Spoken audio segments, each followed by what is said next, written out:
Very, very good answers. Okay. What do you believe are the most important characteristics of an effective school board?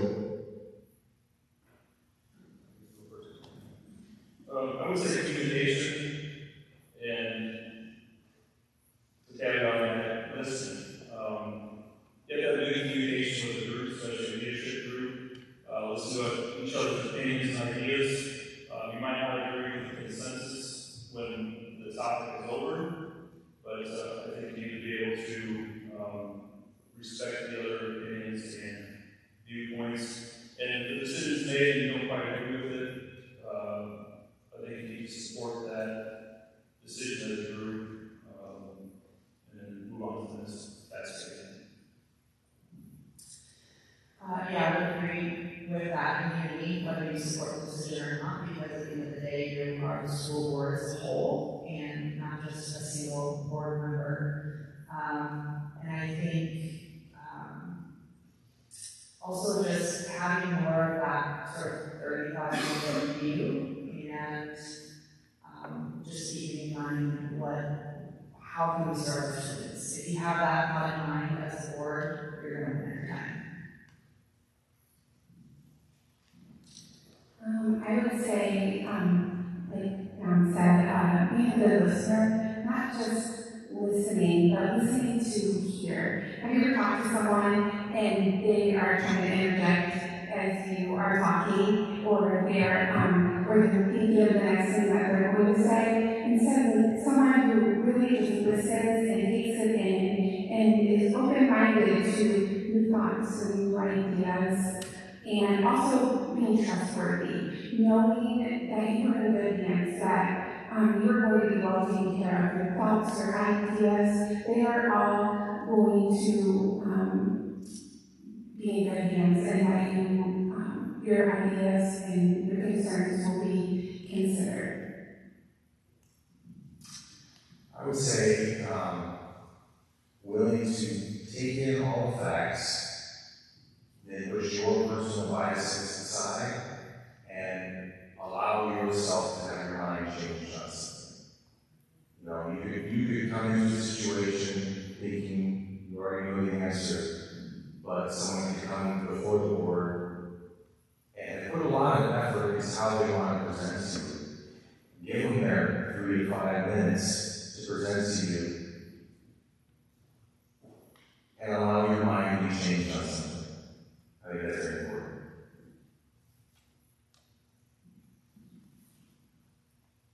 Yeah, I think those were pretty much everything I was going to say.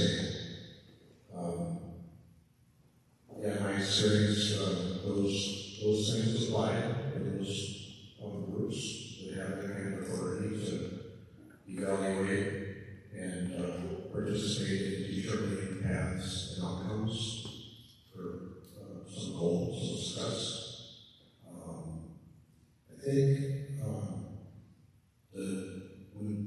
so when we do those things, we listen and change and grow.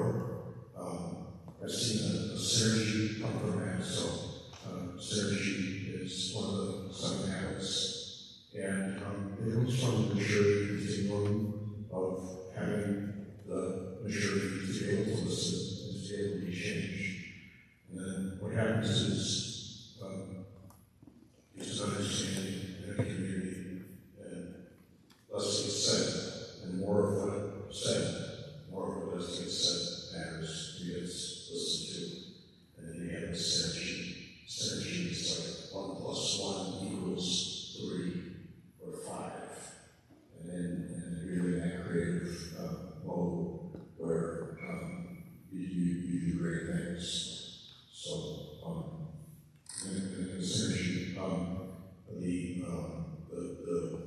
the finance in these organizations, there's a lot of opportunity for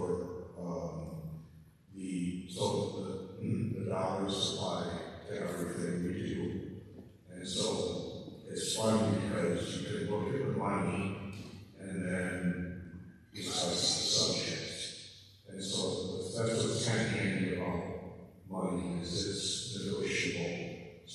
always arguments, so you can always start, have conversations around it. It's not about money, but it's something that takes you into every one of the subjects. And so I find that managing the budgets effectively has also been one important aspect of being in groups like this. I agree with everything that's been said. I think some other important characteristics of an effective school board is the willingness to collaborate and to remember that you operate as a board, not as an individual, but it is important to have a cohesive team of independent thinkers. Sometimes some really hard decisions have to be made, and board members don't always agree, and sometimes it's hard to come to a consensus. But it's also important to remember that we all get our gas at the same place, and we all see each other at floors or at a game or at a performance, and we still live together in a community. I think it's important that there be a commitment to learning together. Once you're on board, there's a lot to know, and you don't learn that just by showing up at boards. There's the Iowa Association of School Boards provides a lot of educational opportunities for board members, and I think that's important to take advantage of. But also, beyond what's important for the students, what's important for the school itself, what's important for the district, and legislative advocacy cannot be left off the table. That is a responsibility of every school board member, and I think an effective and solid school board should be made of members who are willing to advocate for their district. A board member has to be dedicated, a lot of long hours, and even if you're not in in the room for board meetings, you're still constantly thinking about what's going on. You take some calls, and you're communicating with Will quite often. So you have to be dedicated. And it even kind of bleeds into your work schedule sometimes, or your activity schedule. You have to make a decision. Do I want to go to this, or am I going to go to the board meeting, right, or a work session? So dedication, is number one. I think a board member needs to be open-minded. They have to be a very good listener. You have to listen. You're right. To every view.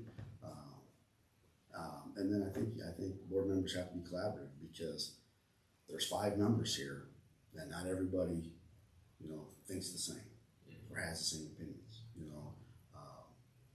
and then once that decision is made, then you have to go with it. It's a decision by a majority. So just collaborative, and professional.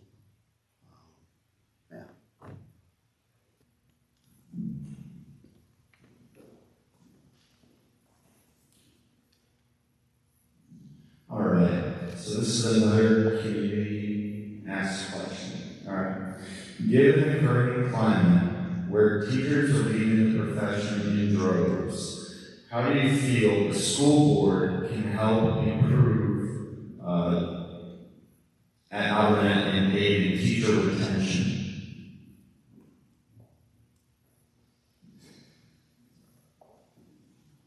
Well, the first thing that comes to mind is, I think, talking to the teachers and hearing directly from them about how they're feeling, what they're experiencing, and what would they need and want and desire and prefer to not leave, and to stay and to thrive, and really taking that feedback and taking that into consideration. So, I think just talking with the teachers and finding out where would be the first place to start. One of the things that came up at the school board this month, Mr. Dial shared how they were in need of a tech teacher right now, and that is really important for our school district to have someone in the town in the area. So basically, we can have someone possibly who is already here in the district and help them get that accreditation, and it helps further them. We can help pay for it, and then there's just a contract between us and that individual that they need to stay in the school district or they have that. It's a win-win for the district. We have someone filling our role, and we're helping our staff and our teachers be able to grow in their position. And I know we have paras who are also studying to become teachers as well, and just helping develop who we already have on staff and help them further in their careers will help us retain them, and it will also help offer to the students what they need as well. Employee retention. It's not only a school problem as well as in the private sector as well. Kind of like how we have 41% of students coming to this district, we also have a lot of teachers that are here and want to be here and are staying here, so it's important to understand why. Of course, one would think money drives everything. Well, even in the private districts, when we have people that leave, a lot of feedback we're getting is not necessarily, if I was getting higher wage, I would say there's other soft things such as flexibility or just the culture. So they are doing a lot of good things here, and I would encourage them, the administration, to find out what those things are, continue to foster and push those things, and the things that is giving feedback for this is not good, to help put policies and more things in place to get rid of those things. Yeah, let's see the kids. Let's see running with our kids. I don't, this is a complicated thing. I'd like to, I guess what I would do with that is try to apply it to like a applied management decision research tool. And what that entails is you formulate a question. So kind of like what this question is, what is the best way to do something, retention, something like that. And then you do a literature review, you read all the things that have already been done on that subject, kind of paraphrase and document those. And then like Mary said, do a primary data gathering, so some questionnaire anything or something, then you get that back and analyze that data. You actually use a approved method of analysis. It's not really yours. And that's gathering the primary data, original primary data, so you're not duplicating data that's already been done. That's what your review is for. Yes, and then by using the method of the predetermined method of analyzing the data, then it will lead you to the conclusion of the best way to do those things. So you'll end up with the right question, and then you'll end up with 3, 5, 6 different ways looking for the best way, and you go through that primary data analysis, and you'll conclude the best way. That's kind of how I approach that. I think teacher retention is a much bigger issue than what's just happening locally. I mean, this is a nationwide issue. I think Mary and both has some excellent responses in terms of how we can locally. But when teachers are giving a message nationwide of what they're doing in our schools is somehow indoctrinating our children in something that's really, really bad, it's difficult to fight that. I'm going to sound like a broken record, but I'm going to keep going back to legislative advocacy and support for our public schools. No money is the solution to all problems, but it would help us a lot. But also, we have to stop, not we necessarily, as in the people in this room, but when we know public schools are getting knocked, it's our job to stand up and say, that's not happening. This district is not indoctrinating children with something bad. Public schools in general are not indoctrinating students with things that are bad. We need to support public education, and that helps support our teachers. And they need to pay what their value is, and they just don't, and they haven't for a very long time. And that's hard to do when we want to keep our taxes low and we continue to be underfunded.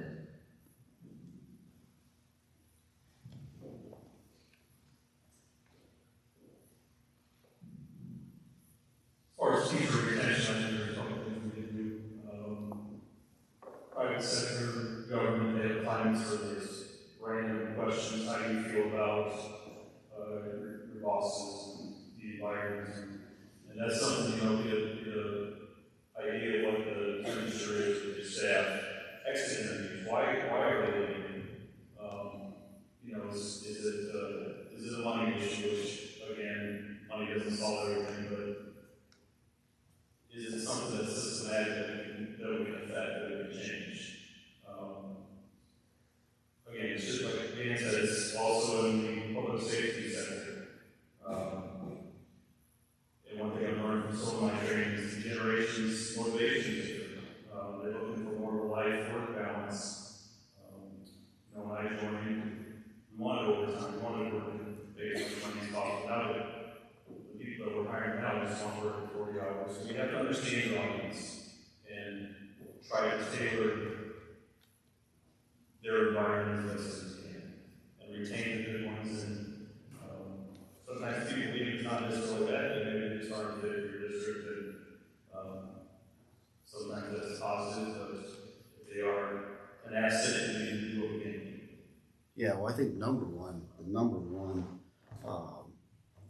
way to aid in that is we have to support our teachers. I said it a few minutes ago. We have to give them the tools that they need to be the best they can be. And if we handcuff them, that's no fun to work in a place that you feel handcuffed all the time. You're not empowered, to educate. Of course, they have to stay within the guidelines of the curriculum in the state. But we need to empower teachers to do what they do. They're the ones they're the professionals, okay?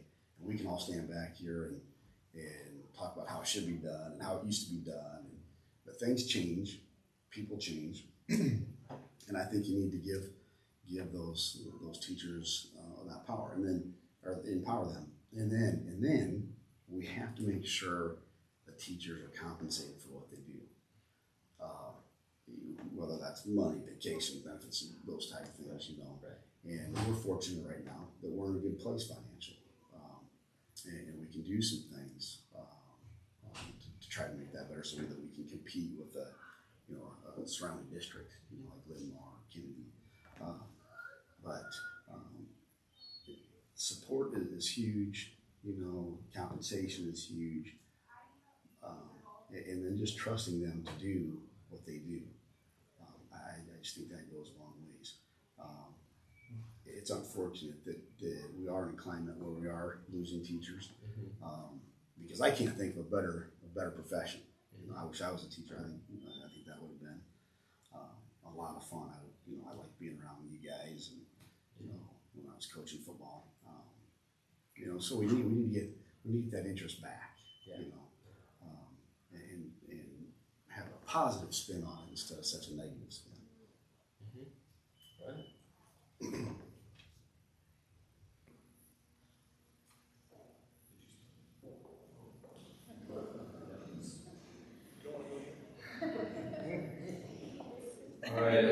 there's 4 more questions left in this forum, and that is all we have for tonight. So, question asked by the community is, how do you view a board member's role in comparison to an administrator's role? Actually, can you repeat that again? How do you view a board member's role in comparison to an administrator's role?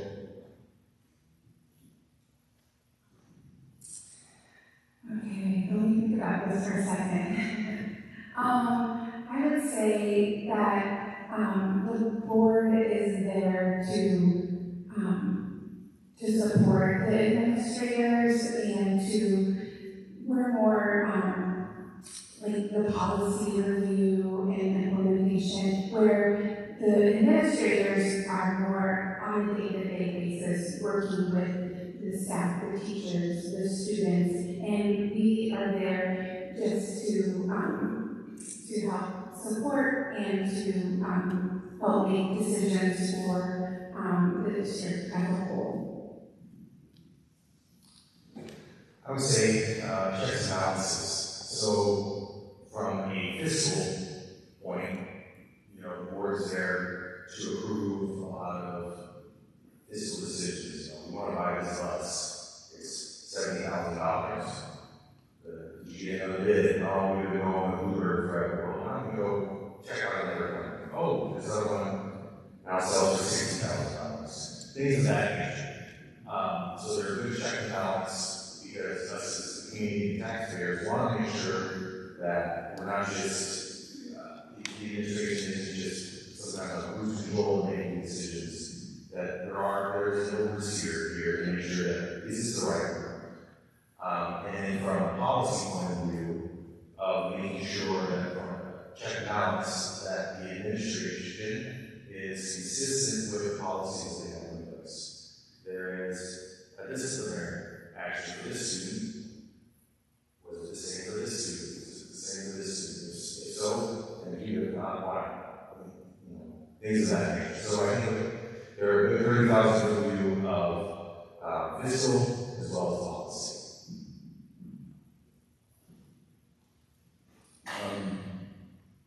So there's a code of ethics that is in the website.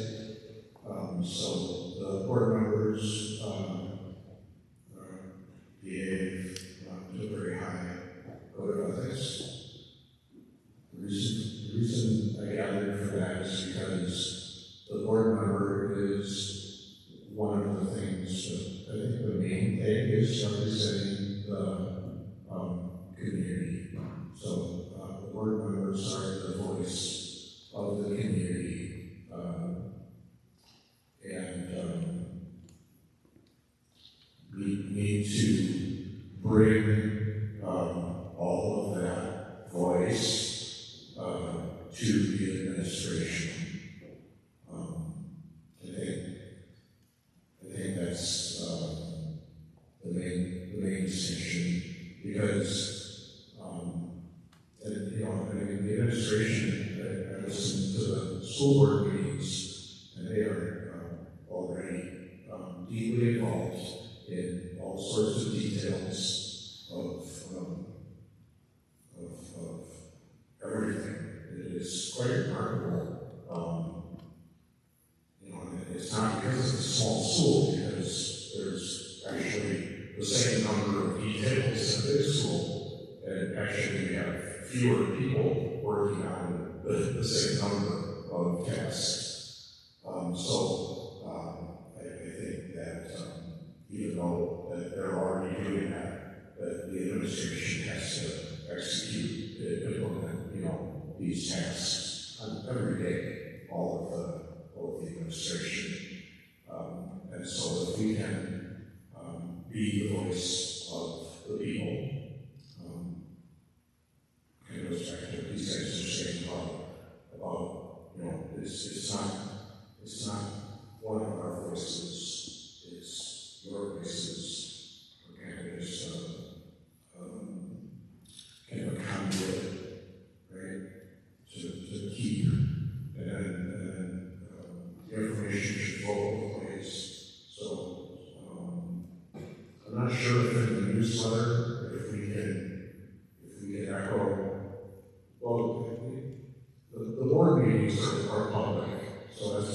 one way. Sometimes it's recorded.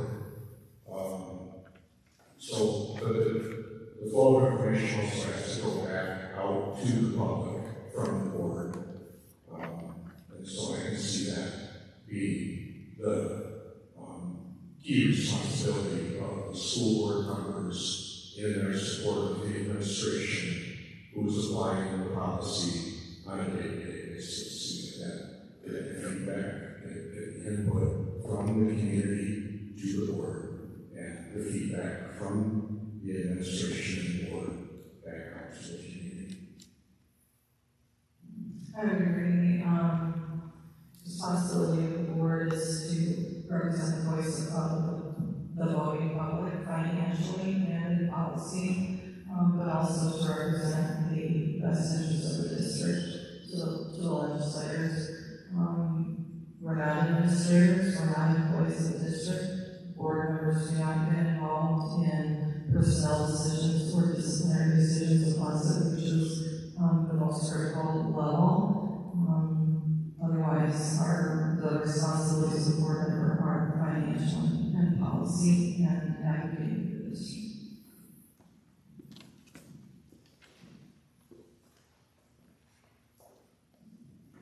So, piggyback on what Jennifer said, so the school board is responsible for setting the framework that the superintendent's operating. So that's the policy, that's the budget.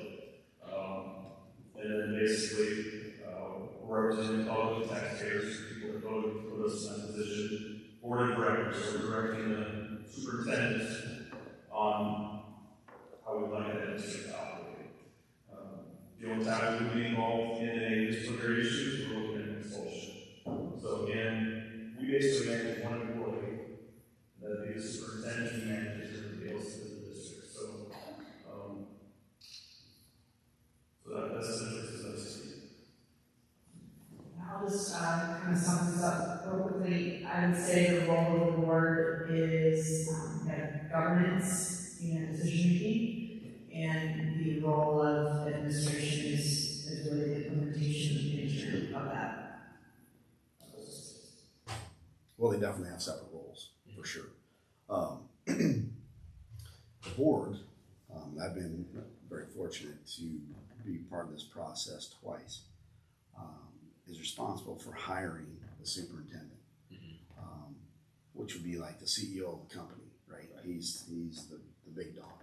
And then he's responsible for every branch under that. So like you're looking at it as in a corporation, so your high school principal would be like the VP of operations at the high school level. Your principal would be the VP of operations at the junior high level. Your principal would be the VP of operations at your elementary level. Okay. So we have to make that hire, make that decision. That's a big one.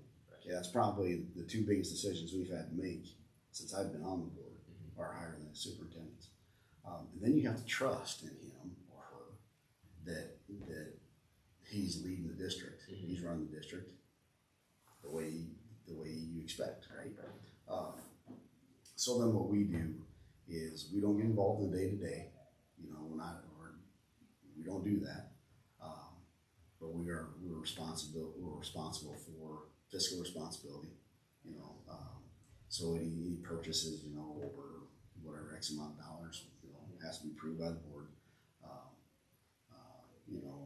Your tax base, all that type of stuff. The high level stuff happens here, but the day-to-day operations is there, and that's what we hired them for. Now, if there's continuous inconsistencies or things like that, those are conversations we can have, right? But in a perfect world, what needs to happen is the day-to-day operations need to happen in the school, and then like the financial decisions, policy decisions, such as when they change legislation in Des Moines, we have to make sure that our policies reflect those changes. Okay, so the day-to-day stuff is there. The higher level money things happen here, policy things happen here. So if we just stay out of their way, usually things work out pretty good. Yeah. You know, Yep. they're pretty good at what they do. I'm really excited for Will Dybel, Mr. Dybel, I guess I should say Mr. Dybel, to come in and show us his stuff. You know, he's been pretty impressive so far. You know, Danny Trimble leaving leaves a huge void. Of course, you know, she was great.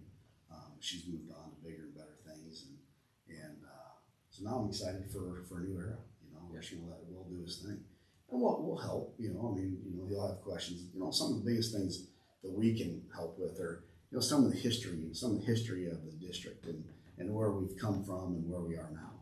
You know, and when I got on the board, you guys probably have no idea. You guys were pretty young when I started on the board.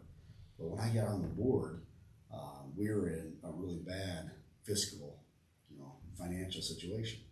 I don't know if you know this, but we actually were borrowing money to pay our bills, including wages. Okay, and we would get our tax money in, and then we'd pay that note off, that short-term note. Right. That's how we were doing business, and it was only 12, 13 years ago. That's not that long. Now we are you know, a couple $1 million on the good side, you know, able to we have cash on hand to pay 2 months expenses, 2 or 3 months expenses in advance. Okay, that comes by a lot of hard work, a lot of collaboration with your administration. You know, that doesn't come easy, and sometimes those tough decisions have to be made, but you make them together, and everybody, you know, everybody has to kind of agree on it. You know, hey, this is the direction we're going. This is what we're going to do, and we're going to do it. If that's wrong, we'll fix it. You know, so yeah, we want to work together, but not step on anybody's toes. My phrase is we got to stay on our own lane. You know, so we got to try to stay in our own lane. Right. And let the professionals do their thing.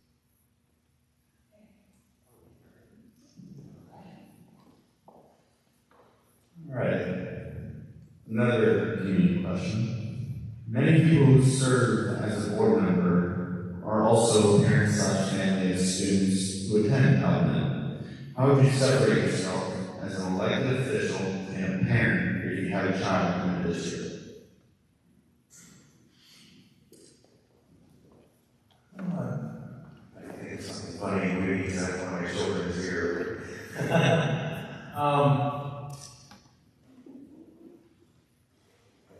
As adults, I think we have to separate ourselves just about every day in certain situations. Where I work, I'm a manager of engineers. Personally, you know, there's many of them that I'm friends with. Professionally, though, as a manager, I have to keep things moving. There are times where I have to give feedback to someone who is my friend, but as a professional, we need to keep things moving along. So I need you to act in this way, or I need this deadline and then. So separating myself from kind of a professional environment to a personal environment is something I already do in my career. So I don't feel that's something that I would need to follow. Partly also because wanting to serve is something that I know there will be times that I may make decisions that my children aren't going to like. But as a parent, you can see further down the road for them, you know, you're making a decision to invest in this for them. So sometimes those decisions will just be made out of love, and you make those decisions every day as a parent. I don't have any kids here, so I don't know if you want me to try to make a connection. As a parent, knowing that you are a parent, does that in any way affect your school board? Yeah, so as a parent, that affects me in the school board. And you know, I've learned a lot. My wife and I raising a couple kids. You know, we have more to learn from our children than we have to teach them. And I've learned a lot.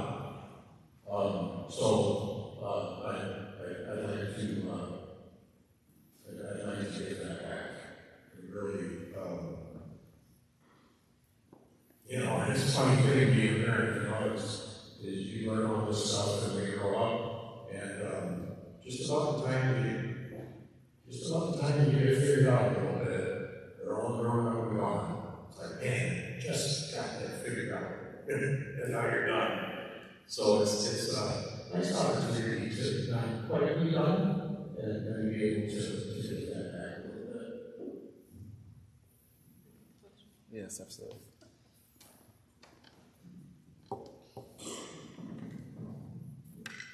Alright, so the question was, many people who serve as a board member are also parents or family of students who attend Alburnett.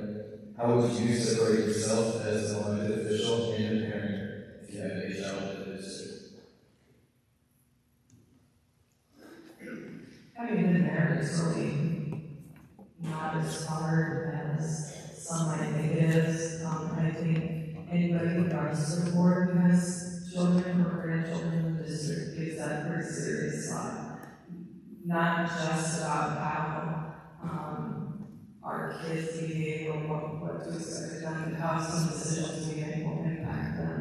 I didn't serve on the board with anyone who hadn't said to their kids the same rules like you would apply to everyone else. You get in trouble, you get consequences, just like everybody else. I think that's one of the benefits going back to strengths of the community. I would say that's a pretty standard operating procedure.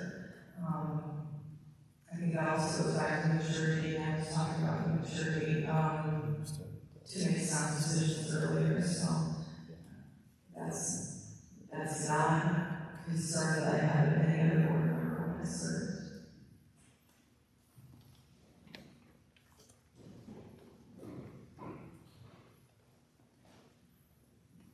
I think it's simple to understand what the role is. So, as a school board member, you know what your role is, where you're in that chain of problem solving. I know that was a newsletter in the last year, maybe two. If you have this issue, you see this person. If you see this issue, you see that person. So that's understanding your role. If you've ever been a coach's son, which I have, and my boys and boys for them are as well, sometimes you're also a higher standard. You're expected to set the example. Fortunately, I don't have to worry about that. My two boys, but again, just understanding roles as a board member and directing people to the right place so they do have some issues or something they're looking to get control. Yeah, not a lot different to say. I think in a role, knowing the hat you're wearing at that moment in time, but we're all here doing this for the kids and for the students, and we want to continue with the wonderful path we're on. So I think just knowing that okay, now I'm a board member, not necessarily a parent right now, and just being able to know which role you're playing at each time.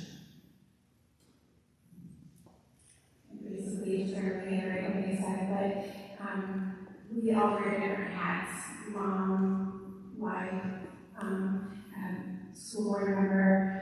But when if I were to be elected, I would make that decision with my school board hat. When I walk into a board meeting, it would any decision made. Yes, you're going to have different things that affect your life experiences, and I've given you the wisdom over the years, but you are making that decision with the school board member hat, and we just take that very seriously and make sure that it's a decision that is for all the students and for the entire district, not just for a certain group of people or that type of thing. So I just think that it's really important that we can call opinions and different viewpoints into consideration when we make those I think most board members you're going to find are going to have kids or family in work or in the district. In a small town, that's what you get. And I think that's a positive thing. You know, I don't think that's a bad thing. It can be hard to separate the two as a parent, as a board member. But as a board member, you are a parent, right? So it doesn't matter if I'm sitting at this table or if I'm sitting in the stands. You know, I'm a parent too. Yeah. And parents have expectation. You know, they want to see everybody do well. They want to see everybody treated fairly. And I don't think that differs here at all. I mean, I think that your expectation as a parent should be your same expectation as a board member. And so to separate the two, I don't think you really can, and I'm not sure you should. You know, the one big area that you have to is that there's so many things that as a parent you would like to see. Okay, man, I'd really like to see this or that. Well, sometimes the funding just isn't there. You know, sometimes the money's not there. Sometimes expertise isn't there. Whatever that looks like. So you have to be able to separate that part of it. But a board member and parent, man, it all goes the same. It's all the same. You know, the expectation is the same. Yeah. Here, you just have a little bit more responsibility as far as making sure those funds are spent on our kiddos. You know, and every kiddo the same. Right. You know, we can't just have. You know, I'm a football guy, so we can't just have all the activity money going to the football program. You know what I mean? Yeah. So that's the biggest separation that you have to make is what your kiddo is, you know, what my kiddo is involved in.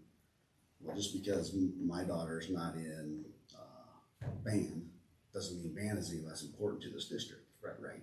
So that's the separation that you have to make. Yeah. But the expectation is the same. All right, so due to time, we are only going to have one last question, and this is going to be a fun one for you guys, so you relax a little bit.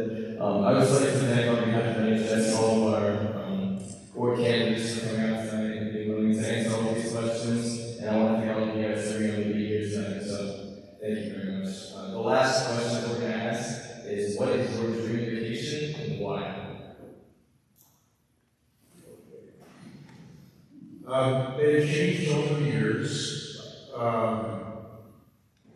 So if I was to combine them, I guess we would be dirt bike racing, pulling a snow skier on the sand on the beach. What do you think? I really wasn't expecting a question like that. I think I'd say I still want to see the Northern Lights because that's the best place in the world to see them.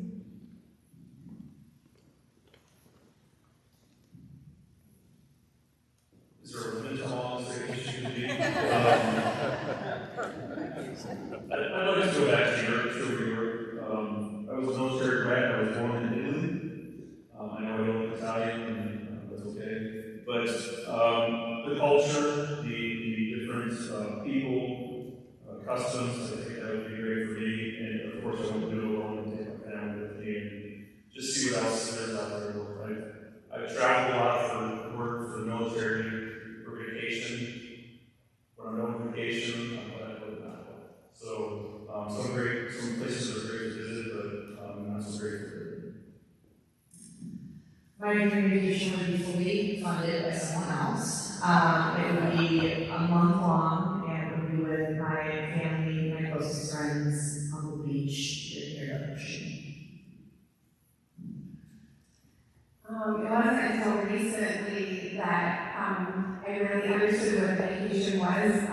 We had 5 kids, and when they were little, it's just like taking a trip and be parenting in different roles, basically. And a few years ago, we took a trip, and like, oh, I get it. Like, this is why people do this. And so now I would just say, just going somewhere with my family, would be perfect for me.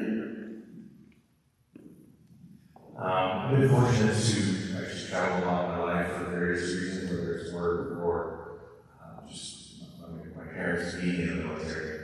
So I learned the world is a lot smaller than we really think it is. So my dream vacation is actually more about time. I have four sons, two are adults, and two are still in the school system. So I would love to go somewhere in remote wilderness with him and my wife, where there's no cell reception. So we all have to just be each other and talk. Well, actually, I'm living my dream. We have a tourist camp. This is my buzz. This is my little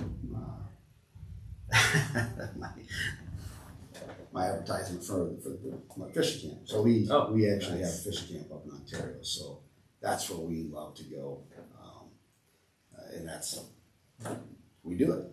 So I guess I don't really have any other desires to go anywhere else. Yeah. So I'm plugging the fishing resort and telling you how great our vacations are all at the same time. But yeah, we like to do our fishing and we go north of the border and do it.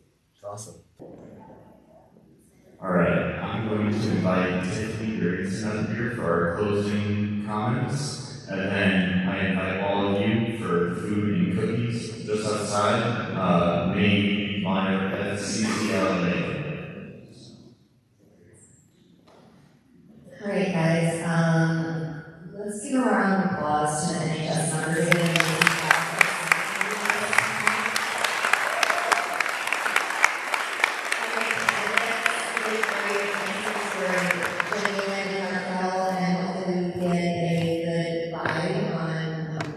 All of you. It can't be easy sitting up here being on the spot. So thank you for running and thank you for joining us tonight.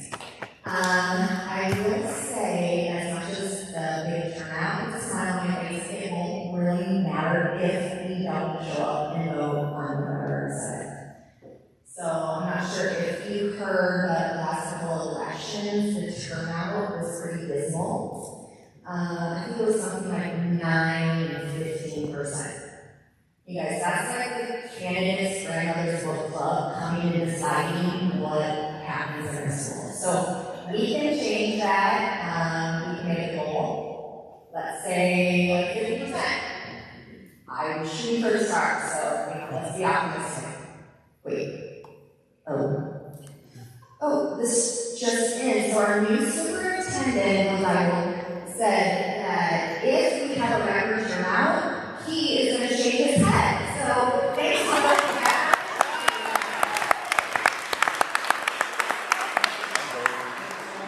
You have a record, I don't know.